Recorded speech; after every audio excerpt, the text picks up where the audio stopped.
The observation deck of the astral meridian hummed with the gentle thrum of fusion engines, a sound that had become as familiar to Kren as his own heartbeat. He stood by the viewport, his forearms folded in the traditional Zarthi posture of contemplation, watching the stars streak past in ribbons of light. 3 cycles had passed since the human had joined their crew, and in that time, everything had changed. Humans were supposed to be simple, brutal, perhaps. Efficient warriors who had clawed their way from a death world into the galactic community through sheer stubbornness and violence. That's what the report said. That's what every species believed. But Lyra Chun was different. Kren's tail twitched in nervous habit his clutch mother had tried to train out of him decades ago. He was a junior engineer, barely past his 3rd molting, assigned to a cargo vessel that serviced the Outer Rim colonies. When Lyra had transferred aboard as their new chief mechanic, the crew had been ... concerned. Humans had a reputation. They fought in wars that would make veteran soldiers weep. They thrived in conditions that killed hardier species. They were apex predators wearing friendly smiles. Kren, there you are. He turned to see Lyra striding across the deck, her tool belt jangling with each step. She was small by human standards, barely reaching his shoulder even with all 4 of his arms extended, but she moved with the confidence of someone twice her size. Her dark hair was pulled back in what she called a ponytail, and grease smeared across her left cheek like war paint. Chief Engineer Chun, Kren said formally, his translator converting his chittering clicks into standard galactic. I was just observing the stellar formations. The navigation charts indicate. Oh, knock it off with the formality, Lyra laughed. That strange human expression that showed teeth at threat display in most species, but somehow warm when she did it. How many times do I have to tell you? It's just Lyra. Kren's tail drooped slightly. This was the problem. Humans didn't follow protocol. They didn't maintain proper hierarchical distance. They touched each other freely, expressed emotions openly, and worst of all, they cared. Ah yes, Lyra. He paused, mandibles clicking nervously. Is there something you need? She shrugged, leaning against the viewport beside him. Nah, just making rounds.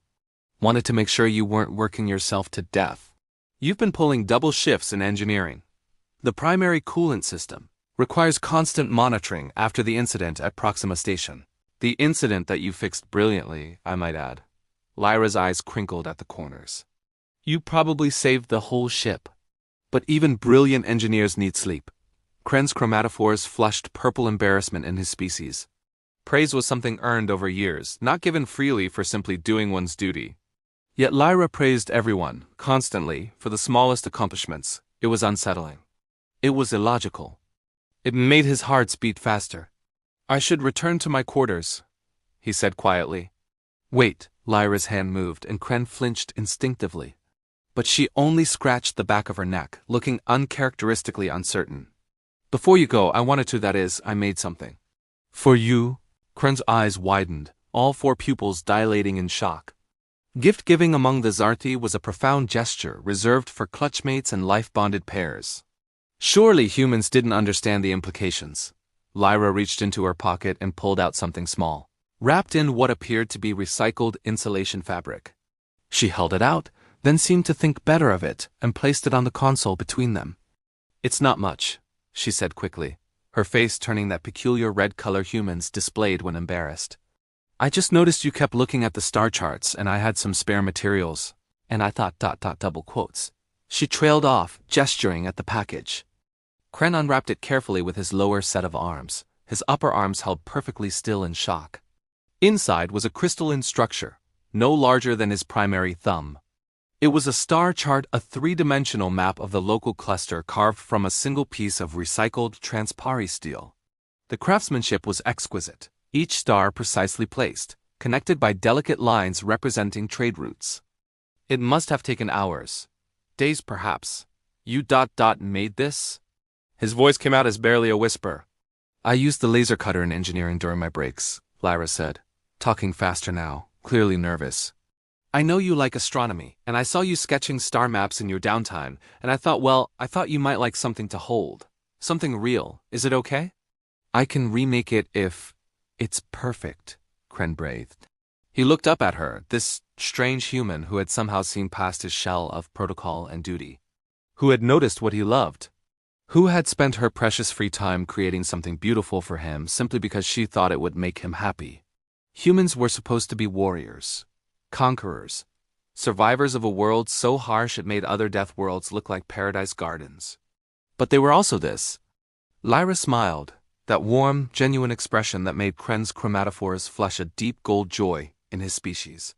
I'm glad you like it. You work so hard, Kren. Harder than anyone I know. I just wanted you to know that someone notices. Someone appreciates it. She turned to leave, then paused. Oh, and Kren? That thing you left on my workbench last week? The calibrated torque wrench with the extended reach. That was you, wasn't it? Kren's entire body flushed purple. He had spent 2 weeks retrofitting one of the standard tools to accommodate human hand size and strength, then left it anonymously on her station. He'd been so careful, so subtle. Lyra's laugh was soft, kind. I pretended not to know because I figured you wanted it that way. But I wanted you to know that I know. And that it meant everything to me. She walked away, leaving Kren standing in the starlight, clutching his gift, understanding finally what made humans truly dangerous. It wasn't their capacity for violence. It wasn't their stubborn refusal to die.